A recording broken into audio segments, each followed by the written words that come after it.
Hello नमस्ते जैन साथियों में आपका स्वागत करते हैं पूर्व शिक्षण यूट्यूब चैनल में। जैसा कि आप देखते आ रहे हैं कि हम आपकी हिंदी पढ़ा रहे हैं, वो भी क्रम से। तो आपकी जो क्लासेस हैं, हम अल्टरनेट क्लास रख रहे हैं कि एक दिन छोड़ के आपकी क्लास ली जाएगी। तो आप इस प्रकार चिंतित ना हो कि आज हमारी क्लास अपलोड नहीं हुई है, हम आपको एक दिन छोड़ कर क्लास देंगे। अच्छा, अब आपकी हिंदी में जो हमने लिंग पढ़ाए थे, लिंग में हमने देखा कि आपको परिभाषाएँ हमने पढ़ा दी थी, उनकी डेफिनेशन तरीके भी बता दिए थे। जैसा कि आपने पढ़ा था कि लिंग कितने प्रकार के होते हैं, स्त्रीलिंग, पुल्लिंग। वहीं तीसरा होता है आपका उभयलिंग। तो इन लिंगों को परिवर्तन भी कर सकते हैं, इसके भी एक नियम होते हैं। मान लीजिए कोई पुरुष है तो उसको हम परिवर्तन के नियम के अनुसार उसको महिला में कर सकते हैं, महिला को पुरुष में कर सकते हैं। और अगर कोई जीव जंतु है तो उसका भी हम बदलाव कर सकते हैं। वही कोई निर्जीव चीज़ है, उसका भी बदलाव हो सकता है। कोई ऐसा शब्द जिसको संबोधित करके बोला जाता है तो वो भी बदलाव होता है हिंदी में। हिंदी को आप हल्के में ना लेके चलें, हिंदी बहुत ही अपने आप में बेशुमार है। तो आइए हम पढ़ते हैं इसका लिंग परिवर्तन के नियम, जो कि हमने लिखा है। लिंग परिवर्तन के नियम। लिंग परिवर्तन कैसे कर सकते हैं हम? पहली बात, प्रत्यय। प्रत्यय यानी शब्द के जो पीछे जुड़ता है, शब्द के जो पीछे जुड़ता है और उसका अर्थ ही बदल देता है, उसको हम क्या कहते हैं? प्रत्यय कहते हैं। तो प्रत्यय में देखिए, आपका पहले हम कौन सा प्रत्यय बता रहे हैं? या। आपका जो भी है प्रत्यय कौन सा है? या, यानी आप या प्रत्यय जोड़ेंगे। या प्रत्यय, या नहीं है जी, आ है बड़ा आप प्रत्यय जोड़ने से। जैसे आपका क्या है? छात्र। छात्र क्या होता है? लड़का होता है। तो उसमें अगर हमने आर लगा दी तो क्या बन गया? छात्रा। कहते हैं ना, छात्र छात्राएं कृपया करके सम्मिलित होइए। कोई भी कक्षा होती है उसमें, तो छात्र का क्या हो गया? छात्रा, क्योंकि इसमें क्या लगा है? आ। दूसरा है अनुज। अनुज का मतलब क्या होता है? छोटा भाई होता है। वही अनुजा यानी बहन भी हो सकती है। तो अनुज का क्या हो गया? अनुजा, क्योंकि इसमें क्या प्रत्यय लगाया हमने? आ प्रत्यय लगाया है। तो आपको समझ में आ गया कि आ प्रत्यय लगने से हमारे कौन से परिवर्तन होते हैं। तो वही दूसरा आता है आपका कौन सा? ई प्रत्यय का। कौन सा आता है? ई प्रत्यय का। ई प्रत्यय जोड़ने से आपका क्या होगा? पुरुष होगा वो स्त्री में आ जाएगा। किस में हो जाएगा? देखिए, आप प्रत्यय जोड़ने से आपका क्या हो रहा था? पुरुष का स्त्री। वहीं आपका देखेंगे इसका भी क्या होगा?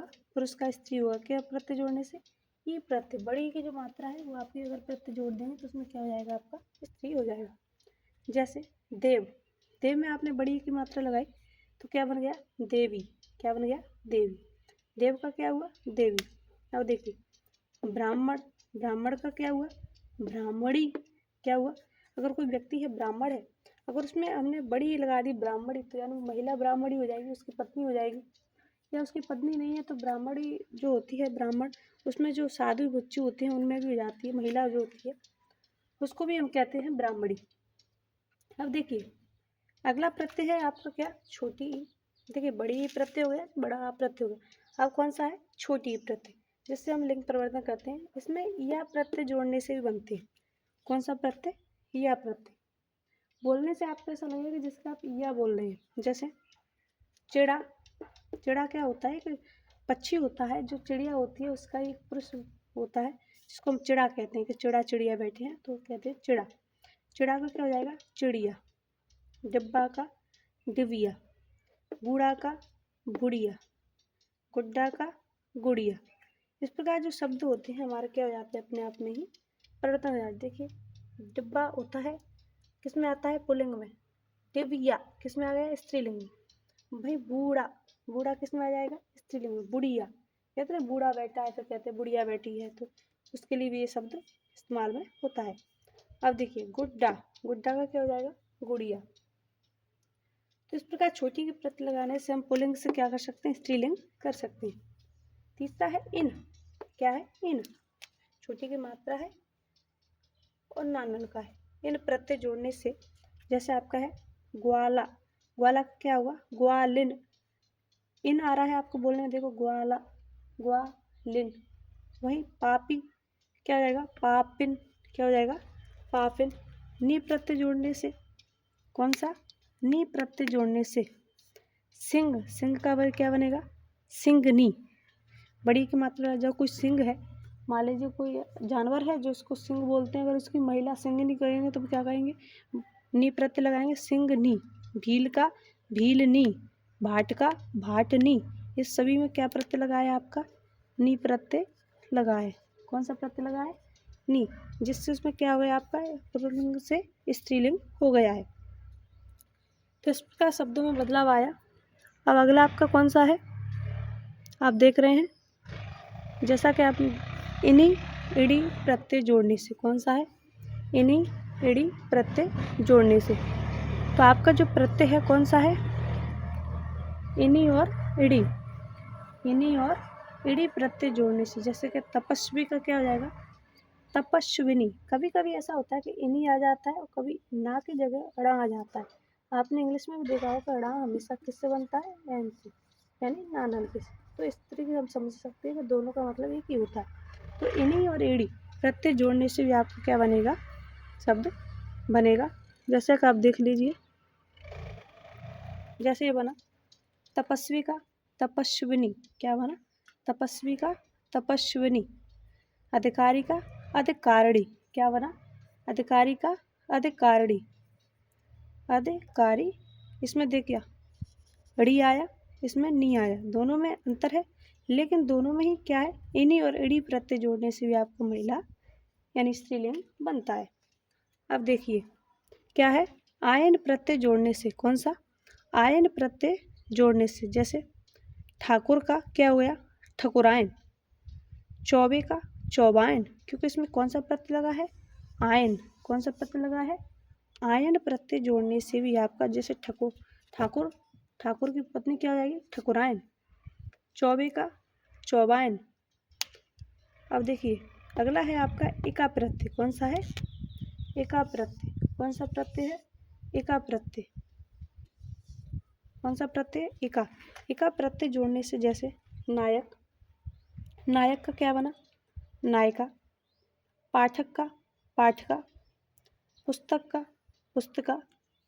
इस प्रकार प्रत्यय जोड़ने से भी आपके शब्द बनते हैं, कौन कौन से, नायक का नायिका, पाठक का पाठका, पुस्तक का पुस्तका। तो इनमें जो प्रत्यय जुड़ता है कौन सा जुड़ता है, एका प्रत्यय जोड़ने से भी शब्द बनता है। अब देखिए ता का क्या हो जाएगा, त्रि, क्या हो जाएगा, त्रि। ता का क्या लगेगा, त्रि। धाता का धात्री, इसमें ता त्रि हो जाता है तो इसमें क्या हो जाएगा आपका, स्त्रीलिंग में कन्वर्ट हो जाएगा, यानी पुल्लिंग से स्त्रीलिंग में बदल जाएगा। ये आपको याद रखनी पड़ेंगे, ऐसा नहीं है कि आप इनकी कोई बताओ ट्रिक। ठीक है, आपको देखिए परिवर्तन के नियम तो आपको याद करने हैं, हर चीज़ का नियम याद करना पड़ता है। आपने देखा होगा अगर कोई नियम बनाए जाते हैं, मान लीजिए आपके स्कूल में, उसमें तो प्रेयर वगैरह के नियम बनाए जाते हैं। आप कहीं ऑफिस में काम करते तो उसके भी नियम बनाए जाते हैं, तो उस नियमों को तो आपको याद रखना पड़ता है। ये नहीं कि भाई हमें ट्रिक 8 बजे आए ऑफिस या 9 बजे आए, बताओ इसकी ट्रिक बताओ कि जल्दी आ जाएं और जल्दी नाम लिख दें, ऐसा नहीं हो सकता ना। तो नियम तो आपको, जो भी नियम होते हैं हर चीज़ के नियम तो याद रखना ही पड़ता है। बाकी जब आपकी जो परिभाषाएं होती हैं, समझने का आधार होता है, उसको कोई भी व्यक्ति ट्रिक के आधार पर समझा सकता है, लेकिन नियम आपको याद करने होते हैं। अब देखिए अगला है, कहाँ तक आ गए थे हम, ता। ता से क्या बना, त्रि। धाता, धाता का क्या हो जाएगा, धात्री। कर्ता का कत्री, वक्ता का वक्त्री, बान का बती, मान का मति। इस प्रकार के जो शब्द होते हैं आपके पुल्लिंग से स्त्रीलिंग में बदल जाते हैं जब ता का क्या हो जाता है, त्रि हो जाता है।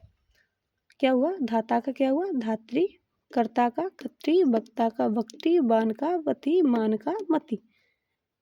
तो इस प्रकार के जो हो गए आपके क्या हो गए, स्त्रीलिंग में। अच्छा, कुछ शब्द जैसे आपने पढ़े थे कि कुछ शब्द कैसे होते हैं, उभयलिंगी, जो पुरुष भी होते हैं और स्त्रीलिंग भी होते हैं, उस शब्दों को हम क्या कहते हैं, पुल्लिंग भी कहते हैं। तो ऐसे शब्दों में जब आप देखेंगे कि जो स्त्रीलिंग भी होती है पुल्लिंग भी होती है, उनको पहचानने का एक ही तरीका है कि नर व मादा शब्द के आगे अगर लगा दे तो हमें पता चल जाएगा कि नर की बात हो रही है, और अगर शब्द के आगे मादा लगा दी तो पता चल जाएगा कि मादा की बात हो रही है। इस प्रकार हम शब्दों के आगे लगाकर पता भी चला सकते हैं। जैसे आपने देखा नर व मादा लगाने से लिंग परिवर्तन, जैसे मक्खी, अब मक्खी को आपने देखा है, कभी ऐसा नहीं सुना होगा आपने कि भाई मक्खी पुल्लिंग है या स्त्रीलिंग है, उसका एक ही नाम बोलता है हर व्यक्ति कि मक्खी है। तो लेकिन हम कहते हैं भाई नर मक्खी कौन सी है या फिर मादा मक्खी कौन सी है, तो इनके आगे हम मादा या नर लगाकर बोल सकते हैं। तो मक्खी का नर मक्खी, कोयल का नर कोयल, इस प्रकार के जो शब्द होते हैं आपके आसानी से बन जाते हैं। कुछ स्त्रीलिंग शब्द बिल्कुल भिन्न होते हैं। कुछ कैसे होते हैं स्त्रीलिंग शब्द बिल्कुल भिन्न होते हैं, जैसे आपने देखा होगा सम्राट का क्या हो गया, सम्राट का क्या हो गया, सम्राज्ञी, क्या हो गया, सम्राट का, सम्राट राजा होता है और रानी होगी तो सम्राज्ञी। अगर रानी कोई राजपाट संभाल रही है, कोई भी मान लीजिए राजपाट, और अपनी जनता को अच्छे से देख रही है, तो उसको कहते हैं भाई सम्राज्ञी। बिलाव, बिलाव क्या होता है, बिल्ली, बिल्ली का जो पुल्लिंग होता है, मान लीजिए बिलवा होता है, उसको कहते हैं बिलाव। और उस बिल्ली को क्या कहेंगे, बिल्ली, जो कि स्त्रीलिंग होती है। विद्वान, अगर कोई ज़्यादा ज्ञानी है, जिसको सब चीज़ का ज्ञान है, उसको कहेंगे विद्वान, पुरुष को। वहीं अगर स्त्री है तो उसको कहेंगे विदुषी, जो सब कुछ जानती है। बैल का क्या होता है, गाय। इस प्रकार इन शब्दों से हमने समझा कि नियम में हमें क्या लगाया। पहले हमने लगाया आप्रत्य, आप्रत्य जोड़ने से हमने बनाया छात्र का छात्रा, अनुज का अनुजा, अनुज का अनुजा। इस प्रकार हमने शब्दों को क्या बनाया, प्रत्यय जोड़ने से शब्दों को बनाया। तो आपने देखा इनको हम आसानी से पढ़ सकते हैं। वहीं इन प्रत्यय, नी प्रत्यय, इन्हीं प्रत्यय, आयन प्रत्यय, वहीं इका प्रत्यय, तो इनको याद रख लेना, आ ई ए इन, नी इनी आयन इका, नर मादा। तो इस तरह के शब्द बनाकर हम पुल्लिंग से स्त्रीलिंग बना सकते हैं। बाकी हमारे अब इस क्लास में लिंग समाप्त होते हैं। अब आपको हम कोई भी टॉपिक ले सकते हैं संधि समास में से। तो ये क्लास आपके यहीं पे कंप्लीट होते हैं। थैंक यू, धन्यवाद।